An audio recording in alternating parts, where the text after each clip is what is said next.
தொழில் செய்ய நினைக்கிற எல்லாருக்கும் வணக்கம்மா. இன்றைக்கி இந்த பதிவில் நம்ம எதை பற்றி பார்க்க போகிறோம்னா, சாம்பார் பவுடரை வந்து உற்பத்தி செஞ்சு அதனுடைய வியாபார நோக்கத்தை பற்றி பார்க்குறோம். இந்த காலகட்டத்தில் சாம்பார் பிடிக்காதவங்க யாருமே இல்லை. எந்த இடத்துல போனாலும், வெஜிடேரியன் ஹோட்டலில் போனாலும், நான் வெஜிடேரியன் ஹோட்டல் போனாலும், வீட்லேயும் சரி சாம்பார் செய்யாத இடமே கிடையாது. அதனால் இதை வந்து பவுடராக செஞ்சு நம்ம வந்து கடைக்கு போடுற ஒரு தொழிலை பற்றி தான் நம்ம பார்க்குறோம். இதில் வந்து எவ்வளவு மூலதனம் தேவை, இதில் நம்மளுக்கு வந்து எவ்வளோ லாபம் வரும்ன்றதை பற்றி ஒரு முழு தகவலை பார்க்கலாம். இது ஆண்கள் மட்டும் இல்லை, வீட்டில் இருந்து பெண்களும் வந்து இந்த பிஸ்னஸை எடுத்து செய்யலாம்.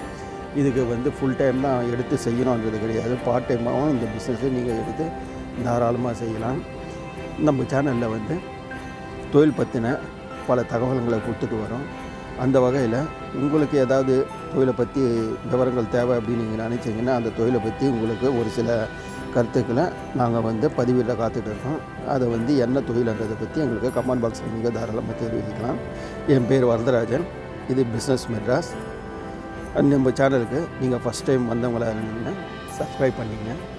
பக்கத்தில் இருக்க அந்த பெல் பட்டனை ப்ரெஸ் பண்ணிட்டீங்கன்னா நாங்கள் போடுற வீடியோக்கள் உங்களுக்கு உடனுக்குடன் வந்து சேரும். வாங்க நேயர்களே, இனி நம்ம வீடியோக்குள்ளே போகலாம்.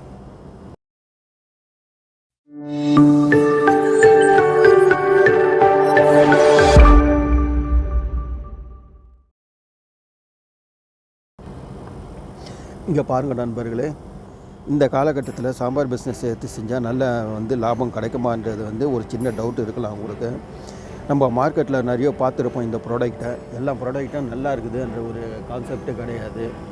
எத்தனையோ ப்ராடக்ட் வந்து சரியில்லாமல் வந்து மக்களுக்கு கொடுத்து மக்களுடைய நலத்தையே கெடுக்கிற அளவுக்கு எவ்வளவோ ப்ராடக்ட் வந்துட்டு இருக்குது. அந்த இதில் நம்ம பார்த்தோம்னா ஒரு நல்ல ப்ராடக்டை இதை எடுத்து நம்ம செஞ்சு மார்க்கெட்டிங் பண்ணால் நிச்சயமாக வந்து இதில் வந்து நம்ம வெற்றி பெறலாம். எந்த ஒரு தொழிலுமே வந்து நம்ம முயற்சி செய்யணும். முயற்சி செஞ்சு அதில் வந்து நம்முடைய முழு உழைப்பையும் செலுத்தினா கண்டிப்பாக வாழ்க்கையில் முன்னேறலாம். இந்த தொழில் வந்து ஒரு நல்ல தொழில். அதுவும் வந்து இதில் நம்மளுக்கு 50 to 40% வந்து இதில் நம்மளுக்கு நல்ல கெயின் இருக்கக்கூடிய ஒரு தொழில். அதனால தான் பாருங்கள், மார்க்கெட்டில் வந்து ஏகப்பட்ட காம்படிஷனோடு இது வந்து இறங்கி இருக்கிறாங்க. இது எவ்வளவோ மசாலா தூள்கள் நிறைய இருக்குது. இந்த சாம்பார் மசாலா இல்லாமல் மற்ற மசாலாங்களும் நிறைய மார்க்கெட்டிங்கில் மூவிங் ஆகிட்டு இருக்குது.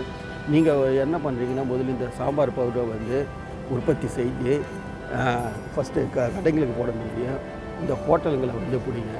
ஹோட்டலு இந்த தள்ளு வண்டி வச்சுட்டு இருக்கோம். இவங்கெல்லாம் வந்து வெளியிலேருந்து தான் வந்து பேக்கெட் மசாலா வாங்கி அவங்க செய்கிறாங்க. அவங்க தனியாக உற்பத்தி செய்கிறதுக்கு அவங்களுக்கு இதுக்கு நேரம் கிடையாது. அதனால் இதை வந்து அவங்கக்கிட்ட 1 கிலோ 2 கிலோ அந்த மாதிரி அவங்கக்கிட்ட நீங்கள் சப்ளை பண்ணிங்கன்னா ஒரு 10-20 கடையை நீங்கள் பிடிச்சிங்கன்னா போதும். உங்களுக்கு நல்லா வந்து மூமெண்ட் ஆகும். இந்த ஏரியா வாரியாக நீங்கள் வந்து பிடிச்சிட்டு போகணும். இந்த தொழிலுக்கு என்னென்ன இன்க்ரீடியன்ஸ் இதில் போட்டு நாம் செஞ்சால் இதனுடைய டேஸ்ட்டு நல்லா இருக்கும்ன்றதை பற்றி நாம் இப்போ பார்க்கலாம். 25 கிராம் ஆயில் தேவை இதுக்கு. அதுக்கப்புறம் வந்து 150 கிராம் வந்து காஞ்ச மிளகா, 300 கிராமு தனியா, 20 கிராமு கருப்பு மிளகு, 25 கிராமு வெந்தயம், 10 கிராமு பெருஞ்சீரகம், 10 கிராமு கடுகு, 400 கிராமு துவரம்பருப்பு, 20 கிராமு அரிசி, 20 கிராமு சீரகம், 20 கிராமு மஞ்சள், ஒரு 5 ரூபாய்க்கு கருவேப்பிலை. இதை வாங்கிக்கிட்டிங்கன்னா இதை வந்து நீங்கள் நல்லா வறுத்து எடுத்து அரைச்சி வியாபாரம் பண்ணணும். இதை எப்படி செய்யணும்? ஃபஸ்ட்டு அடுப்பில் ஒரு பாத்திரத்தை வச்சுட்டு அதில் வந்து ஆயிலை ஊற்றிட்டு அதில் ஃபஸ்ட்டு கருவேப்பிலையும் போடணும்.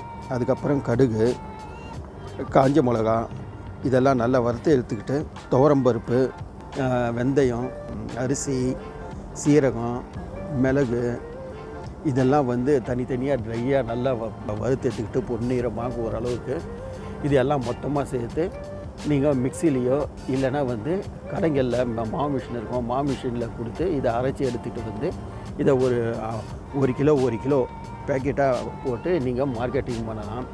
இதுக்கு இப்போ மொத்த செலவு வந்து எவ்வளோ ஆகுதுன்றது நீங்கள் பார்த்தீங்கன்னா, நம்ம கேஸோடு சேர்த்து 160 ரூபா வந்து இதுக்கு ஃபுல் காஸ்ட் ஆகுது. இதுக்கு இந்த 160 ரூபா போக இப்போ மார்க்கெட் ரேட்டு எவ்வளோ இருக்குதுன்றதை நீங்கள் பார்த்தீங்கன்னா, 1 கிலோ வந்து 400 ரூபாய்க்கு வந்து மார்க்கெட்டில் வந்து சேல்ஸ் பண்ணிட்டு இருக்கிறாங்க. இது அதாவது கஸ்டமருக்கு சேல்ஸ் போகிறது வந்து 400 ரூபா 1 கிலோ. இதே வந்து மார்க்கெட்டிங் வந்து கடைக்கு போடுற ரேட்டு என்னன்னு பார்த்தீங்கன்னா 360 ரூபா வந்து இதனுடைய ரேட்டு போடுறாங்க. இப்போ நாம் 360 ரூபாய்க்கு இதை வந்து 1 கிலோ அந்த ரேஞ்சுக்கு நீங்கள் ஹோட்டலோ இல்லைன்னா வந்து கையேந்தி பவனோ தள்ளுவண்டியோ ஏதோ அவங்களுக்கு போட்டிங்கன்னா நீங்கள் இதில் 160 ரூபா வந்து போச்சுன்னா மிச்சம் ஒரு 200 ரூபா வந்து சாலிடாக உங்களுக்கு நிற்குது.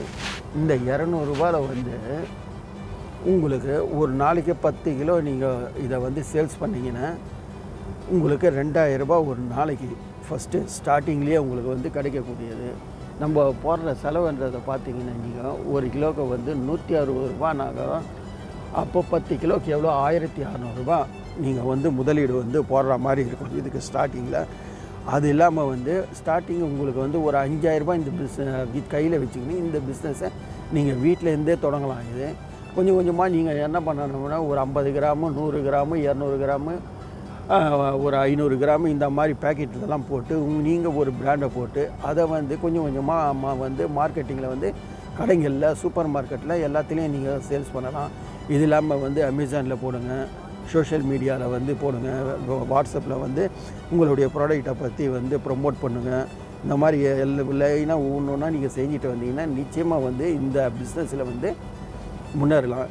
இது பெண்கள் வீட்டில் இருந்தே வந்து எடுத்து ஒரு பார்ட் டைம் பிஸ்னஸாகவும் செய்யலாம். சப்போஸ் வேலைக்கு போயிட்டு அங்கேருந்து வரவங்க அப்படி இருக்கிறவங்க இருந்தால் ஜென்ஸும் சரி யாராக இருந்தாலும் சரி இதை ஒரு பார்ட் டைம் ஜாப்பாக நீங்கள் எடுத்து செய்யலாம். சண்டே ஃப்ரீயாக இருக்கிற டைம் கூட மொத்தமாக நீங்கள் செஞ்சு வச்சுக்கின்னு ஆர்டர் பிடிச்சிட்டு எடுத்துகிட்டு போய் நீங்கள் கடைக்கு போடலாம். நிச்சயமாக இந்த தொழிலில் வந்து நல்ல லாபம் கிடைக்கக்கூடிய ஒரு நல்ல தொழில் இது. முயற்சி செஞ்சால் எதுவுமே வந்து நம்மளுக்கு கிடைக்காதது இல்லை. முயற்சி தான் நம்மளுக்கு மெயின் முக்கியம். அது இல்லாமல் வந்து ஃபஸ்ட்டு இந்த தொழிலை பற்றி நீங்கள் நல்லா புரிஞ்சுக்கிட்டு ஒரு புரிதலோடு இந்த தொழிலை நீங்கள் இறங்கினா நிச்சயமாக வெற்றி பெறலாம்.